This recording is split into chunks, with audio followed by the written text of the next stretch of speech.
On my 6th year of serving in a war zone, my request to return to headquarters was denied again. The reason was simple. Hospital policy didn't allow close family members to work in the same department. Since Natalie Hart and I were married, my return would be considered a conflict of interest. I refused to accept that, so I quietly snuck back to Hartwell to demand an explanation.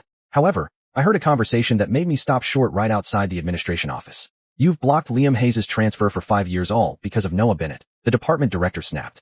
"Liam ages out next year. This is his last chance to return." Natalie's face remained unreadable. "There's only one transfer slot this year. Noah gets it. Liam can go home and be a stay-at-home husband if he has to. Noah is different. He has ambition." The director slammed a hand on the desk.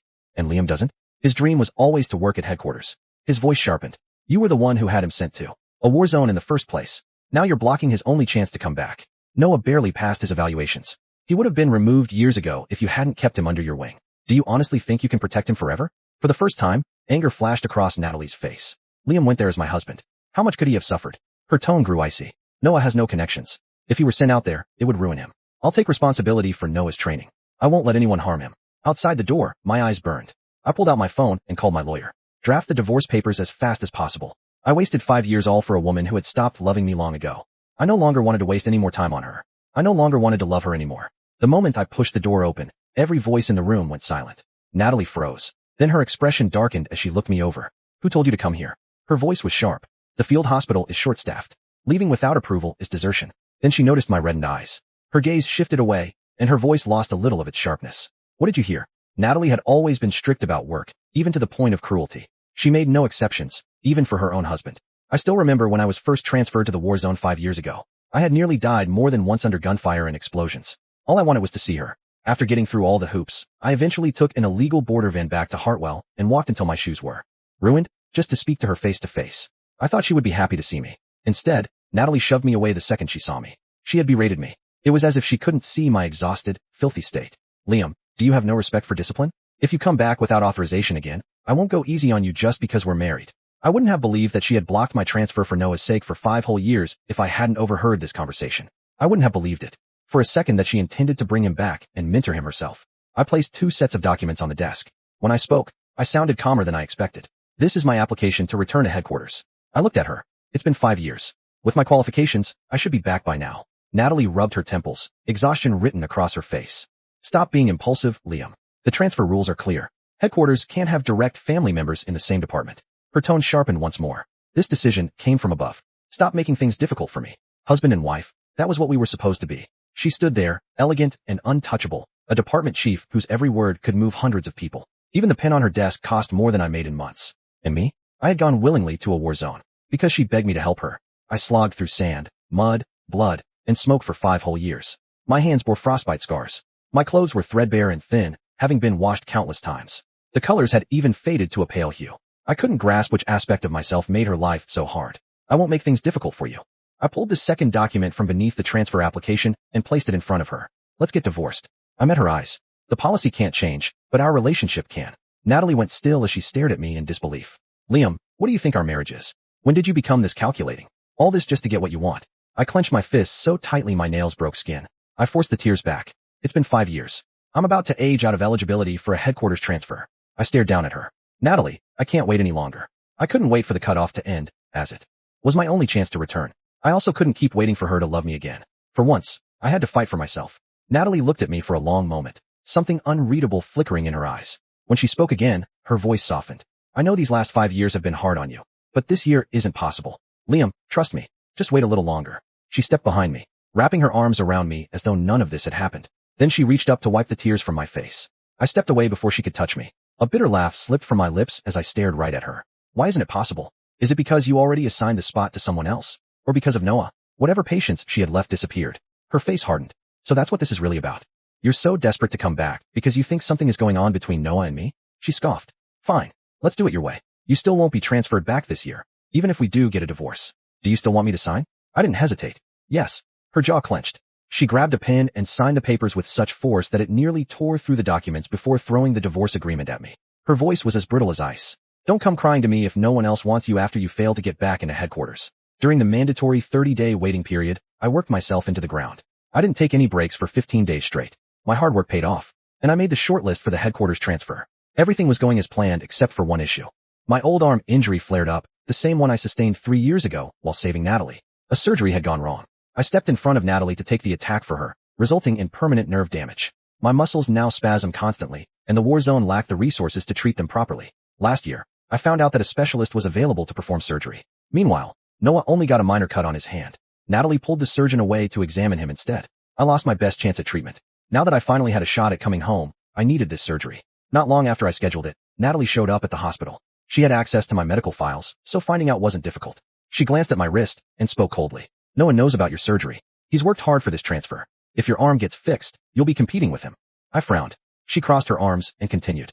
"Postpone the surgery. Once Noah is transferred back, I'll perform it myself." The pain in my arms suddenly intensified. A cold sensation rushed through me. The day I was stabbed while defending her, Natalie had sobbed so uncontrollably that she could hardly breathe.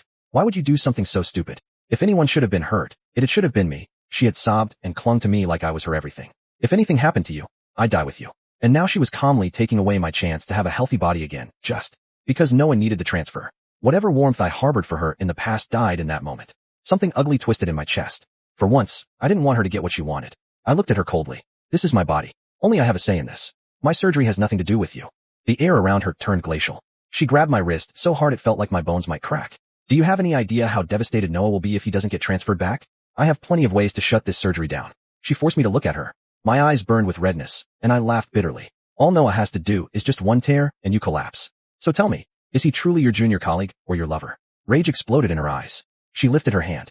Natalie snapped. "Liam, that's enough." A sharp gust swept past my face.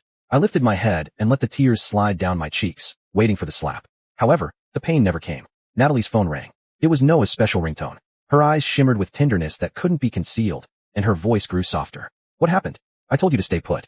You don't need to cook." A faint wounded sob came through the speaker. I guess Noah must have tried to cook for her and hurt himself. Natalie immediately began coaxing him in that soft, patient voice. "Okay, don't worry. I'll postpone the surgery." Then she added gently, "You're the only person I love. There won't be anyone else." Her voice was so tender. To me, it was unbearable. I turned away and curled under the blanket, letting my tears soak silently into the pillow. After Natalie hung up, she stayed quiet for a long time. Then she reached over and tucked the blanket around me. "Postpone it. When the time comes, I'll cover the surgery and recovery costs. I know this divorce is only happening because you're upset about not being transferred back." She paused before continuing. "Liam, there's nothing between Noah and me. You can choose to believe me or don't. It's your choice." I kept my eyes closed and said nothing. Only the pillow beneath me grew warmer and wetter. Eventually, her patience ran out. She stood, her tone becoming icy. "Fine, have the surgery, but if you do, you will never return to headquarters. Liam, this is my final compromise." The headquarters was at its busiest point of the year. I knew very well that surgery on my hand could affect my transfer eligibility. Still, I didn't hesitate. I scheduled the operation. When I came out, pain throbbed through my wrist in waves. Today was the day they would announce which doctors had been approved to return to headquarters. I had to be there. When I arrived, applause echoed through the main lobby. "Congratulations, Dr. Bennett, on returning to headquarters to train under Chief Hart." Noah stood beneath the stage giving a thank you speech. Natalie smiled at him, nodding again and again. They looked like a perfect couple as they stood there. My steps faltered. Then I forced my way into the crowd and asked loudly, "Wasn't the transfer list supposed to be finalized today?" I submitted my application. "Why was the list announced before I even got back?" Noah smiled and pointed at the public notice board. "Dr. Hayes, doctors who've recently had major surgery aren't eligible for this transfer." His smile widened. "Chief Walsh reported your surgery personally, so I'm the only remaining candidate."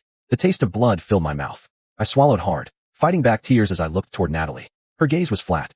"I told you to postpone the surgery," she said. "You didn't listen." The pain in my wrist intensified. My stomach churned. It was as if a thorn was scraping every nerve in my body. I trembled all over as I asked, "You told me to postpone it because you wanted me to stay behind?" I laughed bitterly. "No, you did it because of Noah. You screened the list early. You abused your position to get him transferred back." Natalie's eyes turned cold. "Liam, this is a hospital. The transfer list has been finalized. Stop making a scene." Rage surged through my chest. I had given everything just for this chance, so why was he the one who got to come back? I refused to accept it. I rushed onto the stage, opened my phone, and sent the documents I had gathered to the hospital group chat.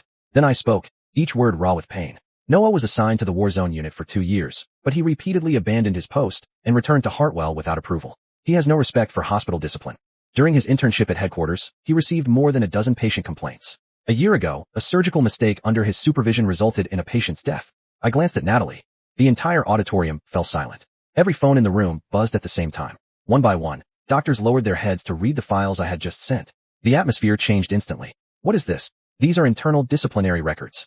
Dr. Bennett had a fatal malpractice case. Why was something like this covered up?" Noah's smile froze. His face turned pale as he looked helplessly toward Natalie. Natalie. Natalie stepped forward immediately. The documents are confidential. Everyone, stop forwarding them. Her first instinct wasn't to deny them. It was to stop people from seeing them. The crowd understood everything. A senior surgeon frowned. So they're real. Another doctor slammed his fist onto a chair. One patient died because of him, and he still got the only transfer. Meanwhile, Dr. Hayes has been saving lives in a war zone for 5 years. This is outrageous. The department director's face darkened. Natalie, explain. She remained calm. The records don't reflect Dr. Bennett's current abilities. I've personally supervised his training. He has improved. I laughed. So the dead patient should just forgive him? And the soldiers whose surgeries I performed while shells were landing outside? My 5 years count for less than your personal opinion? No one answered. Because everyone knew the answer. Noah suddenly burst into tears. I never meant to steal Dr. Hayes' place. I only wanted to come home. I've been so lonely. He reached for Natalie's sleeve. I didn't know. Natalie immediately shielded him behind her. Enough. Liam, don't bully him. My heart finally stopped hurting. It simply went numb. I looked at the woman I'd loved since medical school. Even now, faced with overwhelming evidence, she still chose him. The department director exploded. Bully him. He pointed at me with shaking fingers. Your husband spent 5 years patching up soldiers under artillery fire. He permanently injured his arm, saving your life. He lost his only chance at treatment because you gave the specialist to Noah. He lost 6 transfer opportunities because you kept rejecting his applications. And you're saying he's bullying someone? The entire room stared at Natalie. Her expression finally cracked. She looked at me. For just a second, there was guilt, but it disappeared as quickly as it came. I was protecting Noah. He couldn't survive out there. I smiled bitterly. And I could. She opened her mouth. No words came out. The department director immediately called security. Escort Dr. Bennett off the stage. The transfer announcement is suspended pending investigation. Noah panicked. What? My transfer? This can't happen. He grabbed Natalie's arm. You promised. You said no matter what happened, you'd bring me back. Those words echoed through the lobby. Everyone heard them. Several board members exchanged dark looks. One quietly asked, so this was decided long ago. Another replied, sounds like favoritism. The chairman of the medical board stood up. Chief Walsh. Effective immediately, you're suspended pending an investigation into abuse of authority, manipulation of transfer evaluations, and concealment of disciplinary records. Natalie's face finally lost all color. What? You can't suspend me over this. You have every opportunity to defend yourself, the chairman replied. But not while you remain in charge. Security approached. For the first time in years, Natalie wasn't the one giving orders. She was the one being escorted away. As she passed me, she reached for my sleeve. Liam, I can explain. I calmly stepped aside. There won't be another chance. The sleeve slipped through her fingers. Just like our marriage. Behind her, Noah completely broke down. My transfer. My future. What am I supposed to do now? No one answered him. Because for 5 years, he had been standing on someone else's future. The investigation moved faster than anyone expected. Once the board started digging, everything unraveled. Every transfer application I had submitted over the past 5 years had been marked with the exact same handwritten recommendation. Rejected. Not in the hospital's best interest. Every one of them bore Natalie's signature. Then they found Noah's file. Missing evaluations. Altered attendance records. Complaints quietly removed. A failed surgery report that had been rewritten 3 different times. The board members' expressions grew darker with every page they turned. Within 3 days, the results were announced. Natalie was stripped of her position as department chief. Her medical license was suspended pending further disciplinary review. She was barred from participating in transfer decisions indefinitely. Noah's transfer was immediately revoked. His promotion was canceled. He was reassigned to the war zone hospital he had spent years avoiding. The moment the announcement was released, the entire hospital erupted. So Dr. Hayes really was telling the truth. They ruined 5 years of his career. No wonder he wanted a divorce. I'd never forgive them. Meanwhile, my own transfer was reevaluated. The chairman personally called me into his office. He placed a thick folder in front of me. We owe you an apology. He stood. Then, to my surprise, every senior board member stood with him. They bowed. I'm sorry. You were failed by this hospital. I looked at the elderly chairman. I don't need an apology. I only want the opportunity one earned. He nodded immediately. You'll have it. Effective today, your headquarters transfer is restored. You'll also receive full compensation for the 5 years of delayed promotion, hazardous duty bonuses that were withheld, and priority treatment for your rehabilitation. For the first time in years, I felt like I could finally breathe. The divorce hearing arrived a week later. Natalie appeared thinner than I remembered. The confidence she once carried had disappeared. She looked at me several times before quietly saying, Liam, I'm sorry. I signed my final document without looking up. The judge stamped the papers. From this moment onward, the marriage is dissolved. A single stamp. 16 years together. Ended in less than 10 seconds. Outside the courthouse, Natalie caught up to me. Can we talk? No. I know I hurt you. No. I've already broken things off with Noah. That finally made me stop. She hurried over, hope flashing across her face. I realized too late. I was protecting the wrong person. I thought Noah needed me. But the person who always stood beside me was you. She reached for my hand. I'll spend the rest of my life making it up to you. I calmly looked down at the hand that had once been my greatest source of comfort. Then I stepped back. You already did. She blinked. You spent 5 years showing me exactly how little I meant to you. My turn is over. Her face turned deathly pale. Liam, I don't love you anymore. The words were quiet, but they shattered her completely. She collapsed onto the courthouse steps, sobbing uncontrollably. I didn't turn around. Some endings didn't deserve another chapter. As I walked toward headquarters with my transfer letter in one hand and my rehabilitation schedule in the other, the future I had waited 5